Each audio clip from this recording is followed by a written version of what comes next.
Assalamualaikum, saya Arin Hijrati Ziha dengan MP14. Di sini akan menjelaskan sedikit tentang topik di BDS 1 anatomi. Itu ada craniofacial development di prenatalnya. Nah, di sini ada perkembangan kepala, leher, dan wajah di mana untuk embriologi wajah ini diawali dengan perkembangan kepala dan leher. Kemudian pada perkembangannya terbentuk lengkung faring atau lengkung brachialis. Arch atau lengkung ini terlihat di minggu keempat dan kelima, dan lengkung faringnya ini tidak membentuk leher, tapi berperan dalam pembentukan kepala. Kemudian di akhir minggu keempatnya ini, bagian pusat wajah terbentuk oleh stomodeum yang dikelilingi oleh first arch. Ketika janinnya ini berusia 4,5 minggu, terlihat 5 tonjolan mesenkim, ada first arch, second, third arch, lengkung faring keempat dan kelima. Nah, untuk first arch-nya membentuk tonjolan mandibula di sebelah caudal stomodeum. Kemudian untuk second arch-nya ini membentuk tonjolan maksila yang terletak di sebelah lateral stomodeum. Dan untuk third arch-nya ini membentuk tonjolan frontonasal yang tonjolannya ini agak membulat di sebelah caudal stomodeum. Kemudian lengkung faring keempat dan kelima yang unsur rawannya ini bersatu membentuk tulang rawan tiroidea, cricoidea, corniculata, dan cuneiform dari laring. Kemudian di perkembangan selanjutnya tulang rawan Meckel menghilang kecuali ada dua bagian kecil di ujung dorsal dan masing-masing ini membentuk incus dan malleus.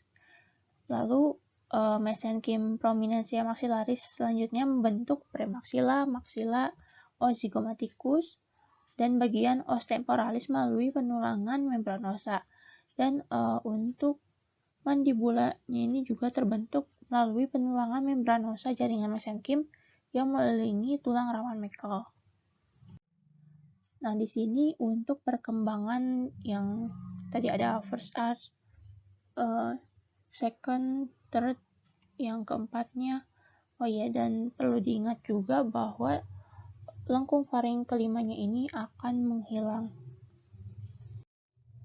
Nah, di sini ada perkembangan kepala, wajah, dan leher lebih lanjut, di mana kalau kita lihat di gambar ini ada bagian yang warna merah yang dibentuk oleh yang warna biru dulu dibentuk oleh neurocrest.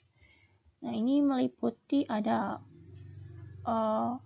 neurocranium dan viscerocranium.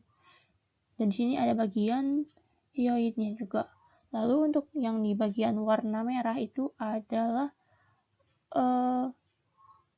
neurocranium yang dibentuk oleh mesoderm paraxial, dan untuk yang warna kuningnya ini di bagian lateral plate-nya. Dan kalau untuk perkembangan lebih lanjut di kepala ini ada fontanella yang dimana akan menyatu ketika postnatal nanti.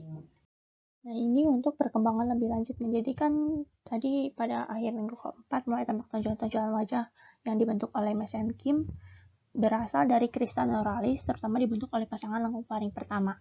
Kemudian tonjolan maksila ini terletak di sebelah lateral stomodeum, dan tonjolan mandibulanya ini terletak di sebelah caudal stomodeum. Kemudian prominensia frontonasalis dibentuk oleh proliferasi mesenkim di sebelah ventral vesikel otak, yaitu tepi atas stomodeum. Dan di sisi kanan dan kiri prominensia frontonasalis muncul penebalan dari ectoderm permukaan, yaitu plakoda nasal atau olfaktorius, oleh pengaruh induksi bagian ventral otak depan. Kemudian selama minggu kelima, plakoda hidung mengalami invaginasi, membentuk lubang hidung, dan plakoda hidungnya ini membentuk suatu rigi jaringan yang mengelilingi masing-masing lubang dan membentuk tonjolan hidung. Kemudian tonjolan yang berada di tepi luar hidung, yaitu tonjolan hidung lateral, dan di tepi dalam itu tonjolan hidung medial. Kemudian celah antara tonjolan hidung medial dan maksial hilang, lalu keduanya bersatu. Jadi bibir atasnya ini dibentuk oleh tonjolan hidung medial dan kedua tonjolan maksila. Lalu tonjolan hidung lateralnya ini tidak ikut dalam pembentukan bibir atas. Dan bibir bawah dan rahang bawahnya ini dibentuk oleh tonjolan mandibula yang menyatu di garis tengah. Untuk aspek frontal wajah ini, embrio berusia 7 minggu, tonjolan maksilanya ini bersatu dengan tonjolan medial. Lalu untuk embrio 10 minggu mula-mula tonjolan maksial dan tonjolan hidung laternya ini terpisah oleh alur nasolakrimal. Kemudian ektoderm dirantai oleh alur tersebut dan membentuk tali epitel padat yang melepaskan diri dari ektoderm di bawahnya. Setelah terjadi kanalisasi, tali itu membentuk ductus nasolacrimalis, ujung atasnya itu melebar dan membentuk saccus lacrimalis. Setelah tali lepas, tonjolan maksila dan tonjolan hidung saling menyatu dan ductus lacrimalis kemudian berjalan dari tepi medial ke meatus inferior ke hidung. Lalu tulang pipinya ini berasal dari artikulasi dari tulang zygomaticus dan processus zygomaticus dari tulang temporal. Untuk pusat penelangannya berasal dari membran lateral dan mengikuti perkembangan dari mata pada akhir bulan kedua. Kemudian untuk bentuk wajah orang dewasa dipengaruhi oleh perkembangan sinus paranasal, konka nasal, dan gigi geligi. Sekian dari saya, terima kasih.